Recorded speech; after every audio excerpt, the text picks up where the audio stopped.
SRPF वसाहतीत बिबट्याला पिंजरा लावून जेरबंद करा, संजय वाल्यांचं वनविभागाला निवेदन.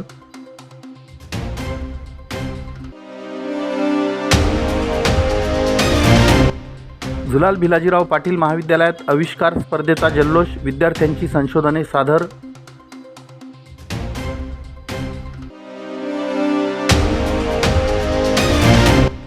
नाशिकच्या तपोवनातील झाडांच्या तोडणीला स्थगिती द्या, महाराष्ट्र नवनिर्माण शेतकरी सेनेची मागणी.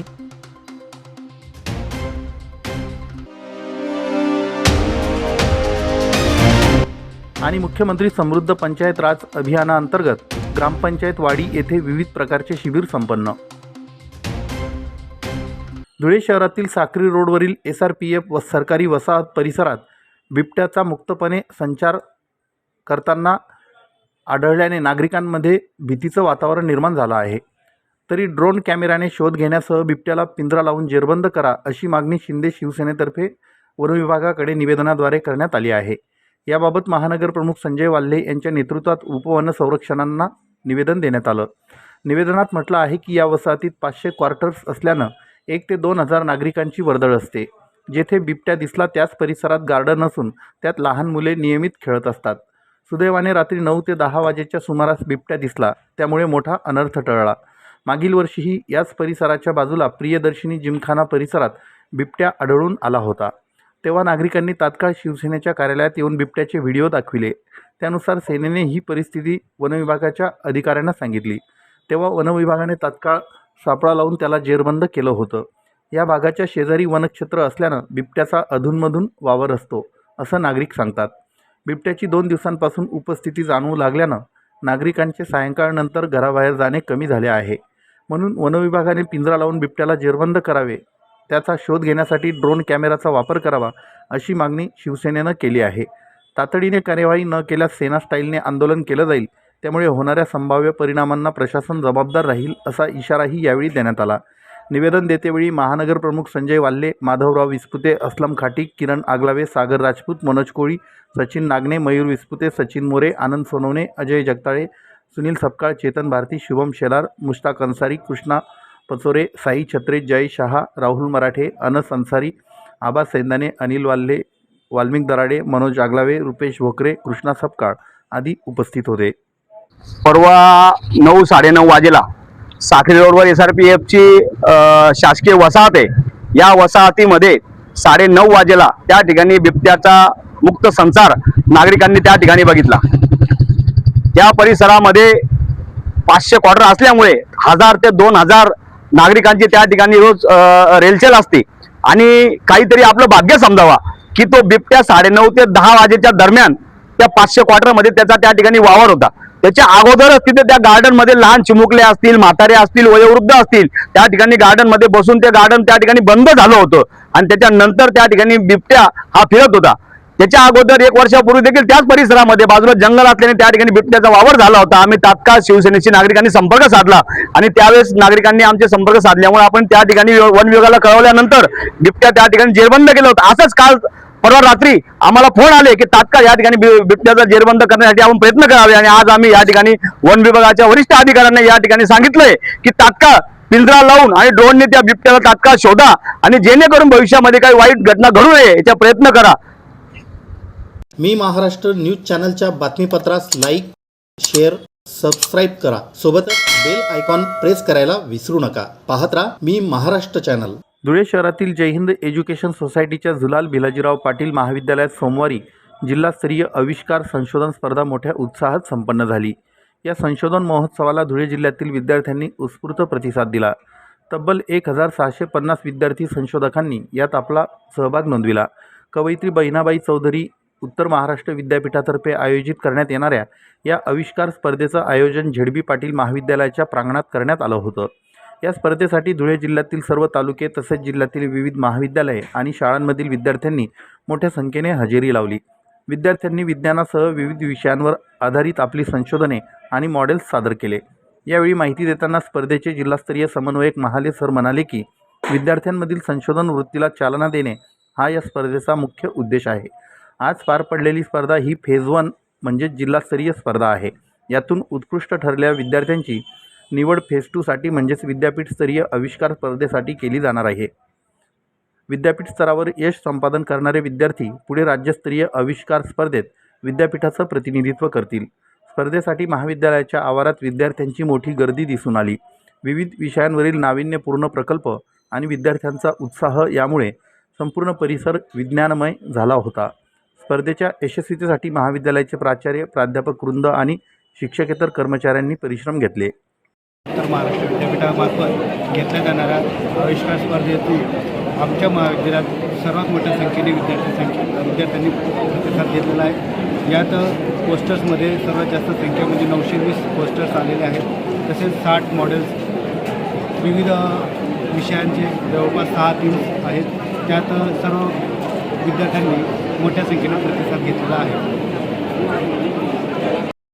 मी डॉक्टर नरेंद्र चव्हाण, हमारे प्राचार्य विनोद पाटील महाविद्यालय धुळे, कवयित्री बहिराबाई चौधरी उत्तर महाराष्ट्र विद्यापीठ जळगाव आणि जय हिंद एज्युकेशन ट्रस्टचं मुलाल बाजीराव पाटील महाविद्यालय यांच्या संयुक्त विद्यमाने जिल्हास्तरीय आविष्कार स्पर्धा आम्ही घेतो आहे.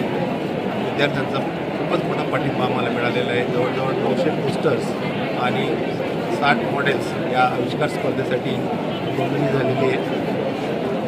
संस्थेचे चेअरमन माननीय आबासाहेब विजय पितांबर पाटील, वाईस चेअरमन चंद्रशेखर पाटील, सचिव शरद बच्छाव, नंतर आमचे CDC चेअरमन रावसाहेब राजेंद्र पाटील, सर्व सन्माननीय संचालक मंडळ यांचा पाठिंबा आम्हाला मिळाला. त्याच्यामुळे आम्ही हा उपक्रम घेऊ शकतो. या कार्यक्रमाच्या उद्घाटनासाठी विद्यापीठ सायन्स फॅकल्टीचे डीन आणि व्यवस्थापन परिषद सदस्य डॉक्टर S. राजपूत सर यांनी उद्घाटन केलेले आहे. आणि या कार्यक्रमासाठी विद्यापीठाचे प्रतिनिधी तसेच व्यवस्थापन परिषदेचे सदस्य, सिनेट सदस्य हजर राहिले. आमच्या जवळजवळ 980 एंट्रीज आलेल्या आहेत. 1650 विद्यार्थी आमच्या महाविद्यालयात आज हे पोस्टर प्रेझेंटेशन करतात. आमचे कोऑर्डिनेटर या स्पर्धेचे डॉक्टर रवींद्र माले सर आणि डॉक्टर समाधान पाटील सर यांनी मेहनत घेऊन आणि आमचे सर्व staff, teaching non teaching staff यांनी या मागण्यांना सहकार्य केल्यामुळे घेऊ शकतो. धन्यवाद. मी महाराष्ट्र न्यूज चॅनलच्या बातमीपत्रास लाईक, शेअर, सबस्क्राईब करा. सोबतच बेल आयकॉन प्रेस करायला विसरू नका. पाहत राहा मी महाराष्ट्र चॅनल. नाशिक येथील कुंभमेळ्यासाठी तपोवन परिसरातील 1800 झाडांच्या तोडणीला तात्काळ स्थगिती देण्यात यावी अशी मागणी महाराष्ट्र नवनिर्माण शेतकरी सेनेने प्रशासनाकडे केली आहे. या संदर्भात धुळे जिल्हा प्रशासनाला निवेदन देण्यात आलं. निवेदनात म्हटलं आहे की नाशिकमध्ये दर 12 वर्षांनी कुंभमेळ्याचं आयोजन केलं जातं, परंतु यापूर्वी कधीही कुंभमेळ्याच्या आयोजनासाठी हजारो झाडांची कत्तल करण्याची वेळ प्रशासनावर आली नव्हती. मग यंदाच्याच कुंभमेळ्यासाठी नाशिक परिसरातील धार्मिक सांस्कृतिक वारसा असलेल्या प्रभू श्रीरामांच्या वास्तव्याने पावन झालेल्या तपोवन येथील 800 झाडे तोडण्याचा प्रशासनाने घेतलेला निर्णय अतिशय चुकीचा, नागरिकांच्या व पर्यावरणप्रेमींच्या भावना दुखावणारा आहे. या झाडांवर अनेक वेगवेगळ्या प्रजातींचे पक्षी वास्तव्यास असतात. हा परिसर गेल्या अनेक वर्षांपासून नाशिक शहरातील हिरवाईसाठी प्रसिद्ध आहे. येथील प्राचीन वृक्षांना तोडून कोणता विकास आणि कुंभमेळा साजरा केला जाणार आहे हे अनाकलनीय आहे. त्यामुळे या झाडांच्या तोडणीला तात्काळ स्थगिती देण्यात यावी अशी मागणी निवेदनाद्वारे करण्यात आली आहे. निवेदनावर दुष्यंतराजे देशमुख, अजित सिंग राजपूत, संतोष मिस्त्री, घनश्याम बोरसे, रामकृष्ण वाघ, शिवाजी पाटील, संदीप जडे, गिरीश कुलकर्णी, राहुल पाटील, श्यामक दादाभाई, योगेश पाटील यांच्या सह्या आहेत. उत्तर महाराष्ट्र येथील नाशिक येथे कुंभमेळ्याचं आयोजन करण्यात येतं, परंतु कुंभमेळावा हा झाला पाहिजे हे संपूर्ण हिंदू बांधवांची इच्छा आहे. तरी देखील नाशिकमध्ये जे तपोवनामध्ये जे 1800 झाडांचं जे कत्तल केलं जात आहे त्या कत्तलेच्या निषेधार्थ आज आम्ही मान्य जिल्हाधिकारी कार्यालय त्यांना निवेदन दिलेलं आहे तर ती कत्तल थांबवण्यात यावी, अन्यथा महाराष्ट्र नवनिर्माण सेनेच्या वतीने तीव्र स्वरूपाचं आंदोलन छेडण्यात येईल. आणि महाराष्ट्र सरकारने असा कायदा केलेला आहे का एक वृक्ष तोडलं म्हणजे तुमच्यावरती 302चा गुन्हा दाखल होतो.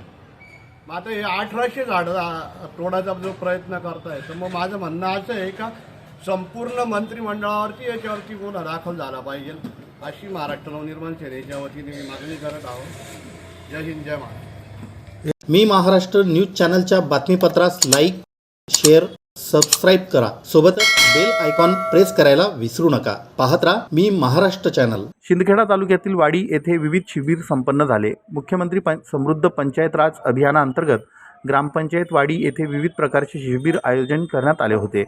यात आरोग्य शिबिराचंही आयोजन करण्यात आलं होतं. आरोग्य शिबिरात professor Ravindra Nikam college of pharmacy येथील राष्ट्रीय सेवा योजना या एककातील विद्यार्थ्यांनी वाडी गावातील सरपंच सुवर्णसिंग गिरासे यांच्या वाढदिवसानिमित्त आरोग्य शिबिर आयोजित केलं होतं. या शिबिरात 25 विद्यार्थ्यांची मोफत तपासणी करण्यात आली. या तपासणीमध्ये BP, हिमोग्लोबिन, वजन, BMI, शुगर, ब्लड ग्रुप इत्यादीचे एकूण 150 महिला व पुरुष यांनी शिबिराचा लाभ घेतला. सध्या महिलांमध्ये स्तनाचं कर्करोगाचं प्रमाण लक्षात घेता सस्तन कर्करोग या विषयावर महाविद्यालयातील विद्यार्थ्यांनी शिबिराला आलेल्या महिलांना माहिती दिली. या शिबिरात नागरिकांची तपासणी करण्यात आली. प्रोफेसर लोकेश गुरव आणि प्रोफेसर प्रज्ञा मोरे यांचं सहकार्य लाभलं. ॲग्री स्टॉक नोंदणीचंही शिबिर यावेळी आयोजित करण्यात आलं होतं. यावेळी कृषी विभागाचे कृषी सहाय्यक दिनेश साळुंके, महसूल विभागाचे तलाठी गिरनाराप्पा या दोघांनाही बोलविण्यात आलं होतं. दोघांनी ॲग्री स्टॉकची नोंदणी करून घेतली व ज्या शेतकऱ्यांची ॲग्री स्टॉकची नोंदणी पेंडिंग होती त्यांचे पुढच्या कार्यवाहीसाठी पाठविण्यात आले. वाडी गावात बरेचसे शेतकऱ्यांची नोंदणी करण्यात आलेली असून खूपच कमी लोकांची आता शिल्लक आहे. त्याचप्रमाणे जागतिक मृदा दिवसाचं औचित्य साधून ग्रामपंचायतीच्या माध्यमातून वाडी गावातील सर्व शेतकऱ्यांचं माती परीक्षण करण्यात आलं. मृदा दिवसाच्या सगळ्या शेतकऱ्यांना आपल्या मातीचे रिपोर्ट कार्ड वाटण्यात आले. या रिपोर्ट कार्डमुळे शेतकऱ्यांना आपल्या जमिनीत असलेलं खतांचं प्रमाण लक्षात घेऊन कोणतं पीक लावावं आणि लावलेल्या पिकांना कोणती खते द्यावी याचं मार्गदर्शन केलं जाणार आहे. यावेळी शेतकऱ्यांनी सरपंच सुवर्णसिंग गिरासे, वाडी ग्रामपंचायत यांचे आभार मानले. कधी नव्हे असा उपक्रम आपण हाती घेतला आणि आमच्या मातीचं परीक्षण करून आम्हाला मोलाचं मार्गदर्शन केलं, अशा भावना शेतकऱ्यांनी यावेळी व्यक्त केल्या. शिबिर यशस्वीतेसाठी संकल्प प्रतिष्ठानचे कार्यकर्ते सुनील मोरे, सुनील नगराळे, भारत गिरासे, राजेंद्र गिरासे, दिनेश गिरासे, सोनू गिरासे, कदमसिंग गिरासे, धना गिरासे, चतुर गिरासे, दिलीप बेडसे आदी मित्रपरिवार यांनी सहकार्य घेतले. मी महाराष्ट्र न्यूज चॅनलच्या बातमीपत्रास लाईक, शेअर, सबस्क्राईब करा. सोबतच बेल आयकॉन प्रेस करायला विसरू नका. पाहत राहा मी महाराष्ट्र चॅनल.